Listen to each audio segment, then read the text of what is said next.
തിരിച്ച് നമസ്കാരം പറ. 67 വയസ്സാണ് എനിക്ക്. അറിയോ? അറിയണം. ഇന്ന് ഉച്ചയ്ക്ക് ഭക്ഷണവും കഴിച്ചിട്ടില്ല. കാരണം ഒരുപാട് താമസിച്ചു പോയി. കണ്ണൂരും തലശ്ശേരിയും മാഹിയും അതിനു മുമ്പ് കോഴിക്കോടും കഴിഞ്ഞ്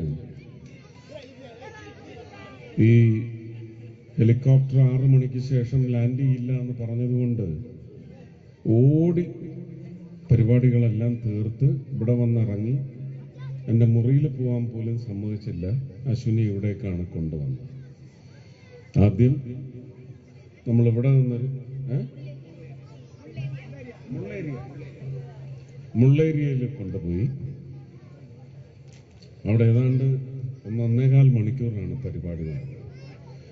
ഇവിടെ നിങ്ങളൊക്കെ 7:30 മണി മുതൽ കാത്തിരിക്കുകയാണെന്ന് എനിക്കറിയാം. ഒരുപാട് സമയം ഞാൻ എടുക്കത്തില്ല.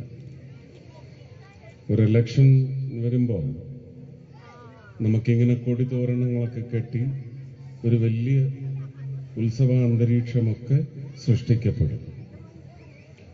പക്ഷെ പ്രിയപ്പെട്ട സഹോദരങ്ങൾ മനസ്സിലാക്കേണ്ടത്, ഇത് നമുക്ക് ആഘോഷിച്ച് തീർക്കാനുള്ള ഒരു ഘട്ടമല്ല. ആര് ഏത് മുന്നണി വന്നാലും അവർ പറയുന്നത് മുഴുവൻ വെള്ളം ഉപയോഗിക്കാതെ വിഴുങ്ങിയാൽ നമുക്ക് 5 വർഷം നമ്മുടെ ജീവിതം ആഘോഷിക്കാൻ പറ്റാതെ പോകും. എന്തൊക്കെയാണ് നടപ്പ് വിഷയങ്ങളെന്ന് പറയുന്നത്? എനിക്കറിയാം. ഇത് 10 വർഷം മുമ്പ് ഞാൻ ഇവിടെ വരുമ്പോൾ അന്നുണ്ടായിരുന്ന അമ്മ തന്നെയാണ് എനിക്ക് ഇന്നും മാല അണിയിച്ചതും അന്ന് ഞാൻ അമ്മയെ കെട്ടിപ്പിടിച്ചുകൊണ്ടൊരു പടം എടുത്തത് ഇപ്പോഴും സോഷ്യൽ മീഡിയയിൽ വരുന്നുണ്ട്. ഒരു 10-15 ദിവസം മുമ്പ് ഞാനിവിടെ വന്നപ്പോഴും അമ്പലത്തിൽ പൂജയിലായിരുന്ന, ഐശ്വര്യ പൂജയിലായിരുന്ന അമ്മ പടിക്കെട്ടിറങ്ങി വന്ന് അതേപോലെ എന്നെ കെട്ടിപ്പിടിച്ചു. ആ ഫോട്ടോയും എൻ്റെ കയ്യിലുണ്ട്. ഇന്നിപ്പോൾ ഇവിടെ വെച്ചും ആവർത്തിച്ചിരിക്കുന്നു. കാലഘട്ടം 10 വർഷം നീങ്ങി ഇങ്ങെത്തി. അവിടെ നിന്ന് നിങ്ങൾ എത്ര ദൂരെ എത്തി? എത്ര പൊക്കത്തിലെത്തി?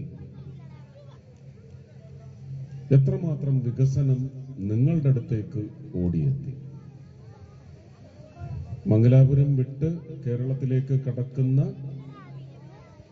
കാസർഗോഡിന്റെ, കേരളത്തിന്റെ തലപ്പാവാണ്, തലയാണ് കാസർഗോഡ്. അതൊക്കെ നിങ്ങൾക്ക് അഭിമാനം ഉണ്ടാവേണ്ട കാര്യമാണ്. ആ തലപ്പാവിന്റെ വികസനം എവിടെത്തി നിൽക്കുന്നു? റോഡിന്റെ കാഴ്ചയൊക്കെ നമുക്ക് സന്തോഷം പകരും. സന്തോഷം തരുന്നതിനേക്കാൾ നമുക്കതുകൊണ്ടുണ്ടാവാൻ പോകുന്ന ഗുണം ഈ 600 ചില്ലുവാനം കിലോമീറ്ററോളം തമിഴ്നാട്ടിലെ നാഗർകോവിൽ പ്രദേശത്ത് ചെന്ന് കടക്കുന്നിടം വരെയുള്ള പൂർണ്ണമായ പണികളെല്ലാം തീർന്നു കഴിഞ്ഞാലാണ് നമുക്കിതിന്റെ ഗുണം അറിയാൻ സാധിക്കുന്നത്. ഇതിന് നമ്മൾ എത്ര വർഷം കാത്തിരിക്കേണ്ടി വന്നു? 2014 വന്ന മോദി സർക്കാർ ഭാരതത്തിലാകമാനം ഈ വികസനം കൊണ്ടുവന്നെങ്കിൽ കേരളത്തെ മാറ്റി നിർത്തിയിട്ടില്ല. എന്തുകൊണ്ടാണ്? സ്ഥലം പൂർണ്ണമായി എടുത്തു കൊടുക്കാൻ കേരള സർക്കാരിന്റെ കയ്യിൽ പണമില്ലാത്ത അവസ്ഥയായിട്ടും എല്ലാ വ്യവസ്ഥകളും തെറ്റിച്ചുകൊണ്ട് പണത്തിൽ 20% എന്ന് പറയുന്നതൊന്നും 40% എന്ന് പറയുന്ന ഒന്നും നിഷ്കർഷിക്കാതെ കേന്ദ്ര ഫണ്ടിൽ നിന്ന് ഈ പണി തീരുന്നുണ്ട്. ആകെ കൊടുത്തിരിക്കുന്നത്, എൻ്റെ ഓർമ്മ ശരിയാണെങ്കിൽ 6000-ഓളം കോടി രൂപ മാത്രമാണ്, അല്ലേ? National highway. അതൊന്നും ഒരു കുറവായിട്ട് പറയാനുള്ള കാര്യമല്ല. അതേ അവർക്ക് പറ്റുള്ളായിരുന്നു. എന്നിട്ടും ആ വികസനം നമ്മളെ വന്ന് തുടങ്ങി. ജനങ്ങളുടെ ജീവിതത്തിൽ എത്തേണ്ട എന്തൊക്കെ കാര്യങ്ങൾ? ഇവിടെ കുടിവെള്ളത്തിന് പ്രശ്നമുണ്ടോ? കുടിവെള്ളത്തിന് പ്രശ്നമുണ്ടോ ഈ പ്രദേശത്ത്? ഉണ്ട്. ഇതിന് തൊട്ടടുത്ത് എന്ന് പറയാവുന്ന കടലോര പ്രദേശമാണ്, ഗ്രാമപ്രദേശത്തിന് തുല്യം തന്നെയാണ്. റൂറൽ ഡെവലപ്മെന്റിന്റെ ഭാഗമായിട്ട് ജൽനിധി മിഷന്റെ വലിയ പൈപ്പ് ഇവിടെ നിന്ന് എത്ര ദൂരെ കൂടെയാണ് പോകുന്നത് അറിയണം. ആ പൈപ്പിൽ നിന്ന്, ജൽനിധി മിഷന്റെ പൈപ്പിൽ നിന്ന് ഓരോ വീട്ടിലേക്കും പൈപ്പ് എത്തിക്കേണ്ടത് കേരള സർക്കാരിന്റെ ചുമതലയാണ്. അത് ഏതാണ്ട് 70% ഇപ്പോഴും ജലമെത്താതെ മുടങ്ങിക്കിടക്കുന്നു. ഇതെന്തുകൊണ്ട് ഇങ്ങനെ സംഭവിക്കുന്നു? ഓരോ ചെറു കുടുംബം, അന്നന്ന് അഷ്ടിക്ക് വകയുണ്ടാക്കുന്ന ചെറിയ കുടുംബങ്ങൾ, ഒന്ന് സൈക്കിളിൽ പോയി, അല്ലെങ്കിൽ സ്കൂട്ടറിൽ പോയി, അല്ലെങ്കിൽ ഒരു ഓട്ടോയിൽ പോകുമ്പോൾ ഒന്ന് തട്ടി വീണ് മുട്ടുപൊട്ടി ആ കുടുംബത്തിന്റെ സാമ്പത്തികാവസ്ഥ മുഴുവൻ തകരും. ഇന്നത്തെ ആശുപത്രികളിലെ ചെലവിനെ കുറിച്ച് ഊറ്റിയെടുക്കുന്ന സ്വഭാവ സവിശേഷതകൾ ഉള്ളതുകൊണ്ട് തന്നെ കിടപ്പാടം വരെ പണയം വെച്ച് ആ വീട്ടിലെ കുഞ്ഞുങ്ങൾ എവിടെ എത്തണമോ അവിടെ എത്താൻ പറ്റാത്ത തരത്തിൽ കടത്തിലമർന്ന് ഒരുപക്ഷെ പെരുവഴിയിലേക്ക് ജപ്തി വഴി ഇറക്കി വിടുന്ന എത്ര സംഭവങ്ങൾ ഉണ്ടായിട്ടുണ്ട്. അതിന് ഒരു പരിഹാരം കാണാൻ ഒരു ശതമാനം പോലും എന്നെ പോലെയുള്ള ആൾക്കാർക്ക് സാധിച്ചിട്ടില്ല. ഇതിന് സമഗ്രമായ ഒരു പദ്ധതി കൊണ്ടുവന്നതാണ് ആയുഷ്മാൻ ഭാരത്. 5 ലക്ഷമാണ് ഏത് കുടുംബത്തിനായാലും 5 ലക്ഷം രൂപയാണ് ആരോഗ്യ സുരക്ഷാ പദ്ധതി. കേരളത്തിൽ അത് നടപ്പിലാവുന്നില്ല കേട്ടോ. ഇതൊന്ന്, ഇങ്ങനെ എത്രയോ കാര്യങ്ങൾ. കർഷകർക്ക് ഒരു ലോക്കൽ കമ്മിറ്റി സെക്രട്ടറിയും ഒരു മുള്ളിത്തെറിച്ച് പാർട്ടിയുമായിട്ട് ബന്ധമുള്ള ഒരാളും കർഷകരെ വഞ്ചിക്കരുത്, അവരുടെ അന്നത്തിൽ കൈയിട്ട് വാരരുത് എന്ന് പറഞ്ഞുകൊണ്ട് പ്രധാനമന്ത്രി DBT വഴി നേരിട്ട് കർഷകന്റെ അക്കൗണ്ടിലേക്ക് 6000 രൂപ ഒരു വർഷം എത്തിക്കുന്നു. ഇപ്പോ അത് 12,000 രൂപയിലേക്ക് എത്താനുള്ള വഴികൾ ഒരുങ്ങിക്കൊണ്ടിരിക്കുന്നു. അത് കഴിഞ്ഞ 3-4 മാസമായിട്ട് പാവം കർഷകർക്ക് പലർക്കും കിട്ടുന്നില്ല. എന്തുകൊണ്ട്? KYC എന്ന് പറയുന്ന, അതായത് ആരാണ് ഈ കർഷകൻ എന്ന് തെളിവ് ഹാജരാക്കുന്ന ഒരു സമ്പ്രദായമാണ്. No your customer, KYC. ഇത് രജിസ്റ്റർ ചെയ്യണമെങ്കിൽ പോർട്ടലിൽ കയറി, ആ പോർട്ടൽ കൊത്തിപ്പണിഞ്ഞുകൊണ്ടിരിക്കുകയാണ്. കേരളത്തിലെ ഇറിഗേഷൻ വകുപ്പിലോ കാർഷിക വകുപ്പിലോ എവിടെ വിളിച്ചു ചോദിച്ചാലും പോർട്ടൽ അണ്ടർ റിപ്പയർ. പല കർഷകർക്കും ഈ പണം കിട്ടുന്നില്ല. അപ്പൊ സംക്ഷിപ്തമായി ഞാൻ പറയുകയാണ്, കേന്ദ്രം ജനനന്മയ്ക്ക് വേണ്ടി ആവിഷ്കരിക്കുന്ന പദ്ധതികൾ, അതിന് വന്ദേ ഭാരതിന് ഈ വളവ് മുഴുവൻ നിവർത്തി നേരെ ഓടി തിരുവനന്തപുരത്ത് നിന്ന് കാസർഗോഡ് എത്തുന്നതിന് ഇനിയും 1 മണിക്കൂർ കുറയുന്ന രീതിയിൽ റെയിൽ വികസിപ്പിക്കണമെങ്കിൽ സ്ഥലമെടുത്ത് നൽകി 1-2 ട്രാക്ക് ഇടുന്നതിന് സ്ഥലമെടുത്ത് നൽകുന്നതടക്കമുള്ള സഹകരണ പ്രസ്ഥാനം, കോഓപ്പറേറ്റീവ് ഫെഡറലിസം, ഇത് നടപ്പിലാവണമെങ്കിൽ ഒറ്റ മാർഗമേ ഉള്ളൂ. കേരളത്തിൽ മോദിയുടെ ഭാരതീയ ജനതാ പാർട്ടി നയിക്കുന്ന സർക്കാർ വരണം.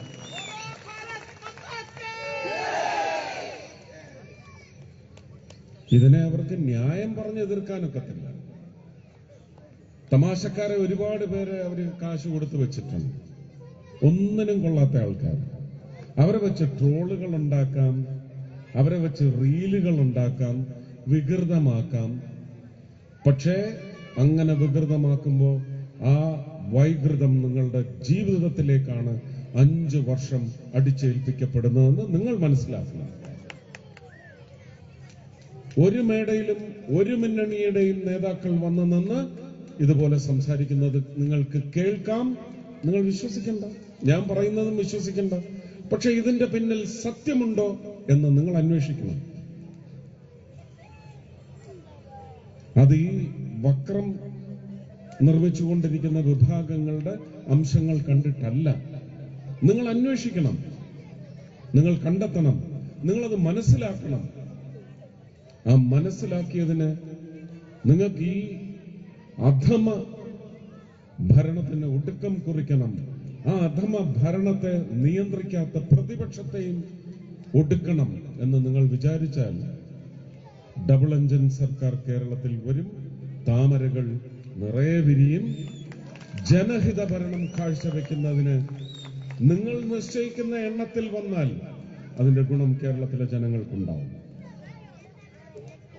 100-ഉം 90-ഉം 99-ഉം 70-ഉം ഒന്നും വേണമെന്നല്ല പറയുന്നത്. ഇപ്പോ ആര് ഭരിച്ചാലും ഒരു 10 മുതൽ 21 പേര് ഭാരതീയ ജനതാ പാർട്ടി നയിക്കുന്ന NDAയുടെ ശബ്ദശക്തിയായി നിങ്ങൾ അസംബ്ലിയിലേക്ക് അയക്കൂ. നിങ്ങൾക്കൊരു ദ്രോഹവും ചെയ്യാൻ അനുവദിക്കാതെ, നിങ്ങളുടെ ഒന്നും അടിച്ചു മാറ്റാൻ അനുവദിക്കാതെ, നിങ്ങൾക്ക് വേണ്ടി കേന്ദ്രം ആവിഷ്കരിക്കുന്ന പദ്ധതികളെല്ലാം സുതാര്യമായി നിങ്ങളിലേക്ക് എത്തിക്കുന്നതിന് വേണ്ടി ഈ 21 പേര് മുഖ്യമന്ത്രിയും ആഭ്യന്തരമന്ത്രിയും മറ്റ് മന്ത്രിമാരും ഒന്നും ആവേണ്ട ആവശ്യമില്ല. നിങ്ങളുടെ ശബ്ദമായി മാറിയാൽ ഭരിക്കാനിരിക്കുന്ന ഒരാളും സമാധാനത്തോടെ ഭരിക്കില്ല, സമാധാനത്തോടെ കിടന്നുറങ്ങില്ല. ഭരണം അവർക്ക് പട്ടുമെത്ത ആയിരിക്കില്ല. നിങ്ങൾ ആ ഒരവസ്ഥയെങ്കിലും സൃഷ്ടിക്കണം ഇത്തവണ ഇലക്ഷനിൽ. വളരെ ന്യായമായ ഒരു ചിന്തയാണ് ഞാൻ നിങ്ങൾക്ക് പങ്കുവച്ചിരിക്കുന്നത്. കേരളത്തിലെ ജനങ്ങൾ രാഷ്ട്രീയ പ്രബുദ്ധത എന്ന് പറയുന്നത് നമുക്ക് നാശം മാത്രമാണ് സമ്മാനിച്ചത് എന്ന് മനസ്സിലാക്കണം. വിപ്ലവം ഒരു രാഷ്ട്രീയ കക്ഷിയുടെയും അത് ഏറ്റവും കൂടുതൽ വീമ്പളക്കി നടക്കുന്നവരുടെ ഒട്ടുമേ ഭൂഷണമല്ലവർ. വിപ്ലവം സംഭവിക്കേണ്ടത് ഓരോ വ്യക്തിയും വഴിയാണ്, ഓരോ പൗരനും വഴിയാണ്. ആ പൗരൻ നിങ്ങളാണ്. ആ വിപ്ലവം സൃഷ്ടിക്കൂ. ഏപ്രിൽ 9-ാം തീയതി, മെയ് 4-ാം തീയതി ആ വിപ്ലവം പ്രഖ്യാപിക്കൂ. കേരളത്തിൽ നിറയെ താമരകൾ വിരിയും. നിറയെ NDA സ്ഥാനാർത്ഥികൾ ജയിച്ച് നിങ്ങളുടെ ശബ്ദമായി നിയമസഭയിൽ വരും.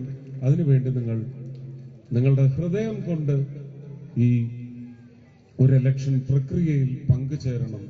ഹൃദയവിരൽ ചാർത്തിക്കൊണ്ട് ഈ മണ്ണിന് വേണ്ടിയേ ഞാൻ വോട്ട് ചെയ്യൂ, ഈ മണ്ണിന്റെ ഭാവി തലമുറകൾക്ക് വേണ്ടിയേ ഞാൻ വോട്ട് ചെയ്യൂ, ഈ മണ്ണിന്റെ അഭിവൃദ്ധിക്ക് വേണ്ടിയേ ഞാൻ വോട്ട് ചെയ്യൂ എന്ന് നിങ്ങൾ നിശ്ചയിച്ചാൽ ഒരു തെറ്റും സംഭവിക്കാൻ ഒരു ന്യായവുമില്ല. താമര ചിഹ്നത്തിൽ നിങ്ങളുടെ കാസർഗോഡിന്റെ പ്രതിനിധിയായി ഞാനിവിടെ രവീഷ തന്ത്രിക്ക് വേണ്ടി ഞാനിവിടെ വന്ന് സംസാരിച്ചിട്ടുണ്ട്. ഞാൻ 2016 മുതൽ കാസർഗോഡ് എന്റെ ഇലക്ഷൻ പ്രചരണത്തിന്റെ ഒരു പ്രധാനപ്പെട്ട പ്രദേശമാണ്. ശോഭാ സുരേന്ദ്രൻ, രാജീവ് ചന്ദ്രശേഖർ, വി മുരളീധരൻ, കൃഷ്ണദാസ്, യുവരാജ് ഗോകുൽ, സന്ദീപ് വാചസ്പതി, ഗോപകുമാർ, അനീഷ്, പത്മജ വേണുഗോപാൽ, ഗോപാലകൃഷ്ണൻ പിന്നെ തുടങ്ങി ശങ്കു ടി ദാസ്, മേജർ രവി, കൃഷ്ണകുമാർ, നിതീഷ്, രഞ്ജിത്ത് തുടങ്ങി ഒരു 20-25 പേര് നിയമസഭയിലുണ്ടെങ്കിൽ നമുക്ക് പിന്നെ 2031 കാണാം കേരളം എവിടേക്ക് വളർന്നുയർന്നു നിൽക്കും. അന്ന് നിങ്ങൾക്ക് താമര ചിഹ്നത്തിൽ മത്സരിക്കുന്നവരുടെ വിജയം കൊണ്ട് ഒരു സങ്കേതമായി കേരള നിയമസഭ കാണുവാൻ സാധിക്കും. അതിന്റെ സൗഭാഗ്യം നമുക്ക് മലയാളികൾക്ക് നുകരുവാനും സാധിക്കും. അശ്വിനി, ഞാൻ മനസ്സിലാക്കുന്നത് ഒരു ജില്ലാ പ്രസിഡന്റ് എന്നതിലുപരി അടിസ്ഥാന വർഗവുമായി വളരെ അടുത്ത ബന്ധമുള്ള നല്ല ഒരു ഭാരതീയ ജനതാ പാർട്ടിയുടെ കാര്യകർത്താവാണെന്നാണ് ഞാൻ മനസ്സിലാക്കുന്നത്. അശ്വിനിയുടെ കൂടെ ഇന്നൊരു പക്ഷേ പ്രവർത്തന രംഗത്ത് തട്ടിൽ നിങ്ങളുടെ കൂടെ ഹൃദയത്തോട് ചേർന്ന് തോളോട് തോൾ ചേർന്ന് നിൽക്കുന്ന അശ്വിനിയെ പോലെയുള്ള ഒരു 100 പേരെങ്കിലും ഇവിടെയുണ്ട്. അവർക്കൊക്കെ ചേർന്ന് ഈ മണ്ഡലത്തെ, കാസർഗോഡ് മണ്ഡലത്തെ, ഇപ്പോ ഇവിടെ തൊട്ടടുത്ത് തന്നെ എവിടെയാണ് പോർട്ട് വരുന്നത്? സ്ഥലത്തിന്റെ പേര് കസ്ബ ഹാർബർ 108 കോടിയാണ് കേന്ദ്ര സർക്കാർ. അത് നരേന്ദ്രമോദിയുടെ വീട്ടിൽ നിന്ന് കൊണ്ടുവരുന്ന കാശൊന്നുമല്ല, കേരള സർക്കാരിനും അതിന് പങ്കുണ്ട്. അതും പിണറായി വിജയന്റെ വീട്ടിൽ നിന്ന് കൊണ്ടുവരുന്ന കാശല്ല. പറയുമ്പോ എല്ലാം പറയണം. പക്ഷെ ഇതൊക്കെ ഏത് കാലഘട്ടത്തിൽ ആലോചിച്ചു, ഏത് കാലഘട്ടത്തിൽ നിങ്ങളുടെ ജീവിതത്തിന്റെ ഉന്നമനത്തിന്, അടുത്ത ഉയർന്ന പദവിയിലേക്ക് നിങ്ങളെ ഉയർത്താൻ വേണ്ടി ഏത് കാലഘട്ടത്തിൽ വരുന്നു, ആരിത് കൊണ്ടുവരുന്നു എന്നുള്ളത് നിങ്ങൾ മനസ്സിലാക്കണം. ഇവിടെ തൊട്ടടുത്ത് തന്നെ ആ ടോൾ ഗേറ്റ് എവിടെയായിരുന്നു? കുറച്ച് ആരിക്കാടി എന്ന് പറയുന്ന സ്ഥലത്ത്, കുമ്പള അല്ലേ, കുമ്പള വലിയ നാടകമായിരുന്നു. അതിന്റെ ഒന്നും ആവശ്യമില്ല. ഇപ്പോഴും കൊടുങ്ങല്ലൂരടക്കം, കരുനാഗപ്പള്ളി അടക്കം, ഓച്ചിറ, ഈ പ്രദേശത്തു നിന്നൊക്കെ എല്ലാം നിശ്ചയിച്ച് പണി തുടങ്ങി ഏതാണ്ട് തീരാറായ ഘട്ടത്തിൽ പോലും ഒരു ഫുട് ഓവർ ബ്രിഡ്ജ് വരണമെന്ന് പറഞ്ഞ് എതിർ കക്ഷികളിൽപ്പെടുന്ന സാമൂഹ്യ പ്രവർത്തകർ നൂറുകണക്കിന് ആൾക്കാർ വരുന്നുണ്ട്. അവരുടെ നിവേദനം അവിടെ നേരിട്ട് ശ്രീ നിതിൻ ഗഡ്കരി എടുത്ത് കയറി പറഞ്ഞാൽ ന്യായമാണെങ്കിൽ സാധിച്ചു കൊടുത്തിട്ടുണ്ട്, ഇനിയും കൊടുക്കും. ഈ പാതിരായ്ക്ക് റാന്തലും കത്തിച്ചു വെച്ച് ഈ ഡ്രാമയൊന്നും ആവശ്യമില്ല. അന്നേരം എന്താ പറഞ്ഞ? BJP മാത്രം ആ ടോൾ ഗേറ്റിന്റെ സമരത്തിൽ പങ്കെടുത്തില്ല എന്ന്. BJPക്ക് അതല്ല പണി. അശ്വിനിയും രവീഷ തന്ത്രിയും സുരേന്ദ്രനും രാജീവ് ചന്ദ്രശേഖറുമായി ചേർന്ന് ആ സമയത്ത് പണിയെടുത്തത് നിതിൻ ഗഡ്കരിയുടെ ഓഫീസിലാണ്. 60 കിലോമീറ്ററിന്റെ ഒരു നീളത്തിനകത്ത് അങ്ങനെ ഒരു ടോൾ അനുവദിച്ചത്, അല്ലെങ്കിൽ അതിനെക്കുറിച്ച് ചിന്തിച്ചത് തെറ്റാണ്. ആ തെറ്റ് തിരുത്തുന്നത് സംവിധാനമാണ്, അല്ലാതെ ഒരു സമരമൊന്നുമല്ല. ആ സമരം ചെയ്തത് ഇവിടുന്ന് 3 മാസം പുറകോട്ടാണ്. അപ്പൊ തന്നെ എന്തിനാണ് ഈ നാട്യം എന്നുള്ളത് നിങ്ങൾക്ക് മനസ്സിലായില്ലേ? പിന്നെ അവരുടെ സമരം കൊണ്ടുമല്ല. അങ്ങനെ ഒരു ഭീഷണിക്കും വഴങ്ങില്ല. ന്യായമായിരുന്നു നിങ്ങളുടെ ആവശ്യം, അവരുടെ അല്ല. അത് വെറും നാടകമായിരുന്നു. ബഹുമാനപ്പെട്ട മുഖ്യമന്ത്രിയുടെ തന്നെ ചില സവിശേഷതകൾ വെച്ച് പറയുകയാണെങ്കിൽ വെറും തള്ളുവണ്ടിയായിരുന്നു ആ നാടകം. തള്ളു മാത്രം. പക്ഷെ അശ്വിനിയെ പോലെയുള്ള കർമ്മനിരതരായ ഒരുപറ്റം നേതാക്കൾ ഇവിടുന്ന് രാജീവ് ചന്ദ്രശേഖരനെ കണ്ട് ഡൽഹിയിൽ പോയി അത് നിയമപരമായി തന്നെ ചോദ്യം ചെയ്തു. അത് നിയമപരമായി കറക്റ്റ് ചെയ്യപ്പെടേണ്ടതാണ്, തിരുത്തപ്പെടേണ്ടതാണെന്ന് മനസ്സിലാക്കിയ മന്ത്രി ശ്രീ നിതിൻ ഗഡ്കരി തന്നെയാണ് നരേന്ദ്രമോദിജിയുടെ നിർദ്ദേശപ്രകാരം അത് ഒഴിവാക്കി നിങ്ങൾക്ക് സമ്മാനിച്ചിട്ടുള്ളത്. അവർക്കല്ല സമ്മാനിച്ചത്. ഇത് നിങ്ങൾ മനസ്സിലാക്കിയിരിക്കണം.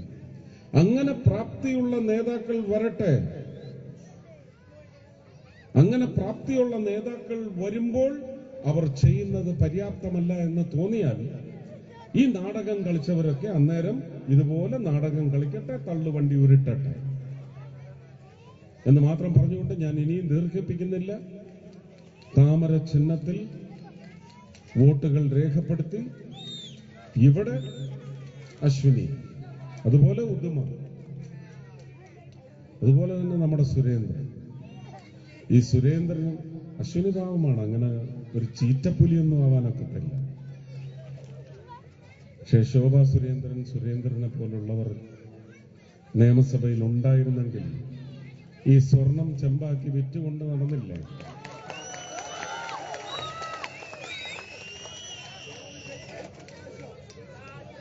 അവരവിടുന്ന് കടകംപള്ളിയുടെ ഫോട്ടോ ഇടും കോൺഗ്രസ്സുകാർ. ഉടനെ ഇവരിവിടുന്ന് അങ്ങോട്ട് സോണിയാഗാന്ധിയുടെ പടം ഇടും, ഉടനെ വാസവന്റെ പടം ഇടും, അപ്പോ മുഖ്യമന്ത്രിയുടെ മകളുടെ പടം ഇടും. ഇങ്ങനെ ഫോട്ടോ അങ്ങോട്ടും ഇങ്ങോട്ടും ഇട്ട് ചീട്ട് കളിക്കുന്നത് പോലെ ജൂക്കറയും ഗുലാനയൊക്കെ ഇറക്കി കളിക്കാതെ മര്യാദയ്ക്ക് ആ സ്വർണം ഇവിടെ കൊണ്ടുവന്ന് വെക്കണോ എന്ന് പറയാൻ ഒരു ശബ്ദം നിയമസഭയിൽ ഉണ്ടായില്ല. ഇത്തവണയെങ്കിലും അത് ശക്തമായിട്ടുണ്ടാവണമെന്ന് നിങ്ങൾ നിശ്ചയിച്ചാൽ മെയ് 4-ാം തീയതി ഫലപ്രഖ്യാപനം എന്ന് പറയുന്നത് അത്ഭുതങ്ങൾ കേരളത്തിൽ ഉടനീളം വിരിയും. ആ വിരിയുന്നത് താമരയാവട്ടെ എന്ന് മാത്രം പ്രാർത്ഥിച്ചുകൊണ്ട് എല്ലാവർക്കും എന്റെ സ്നേഹം, നന്ദി, നമസ്കാരം.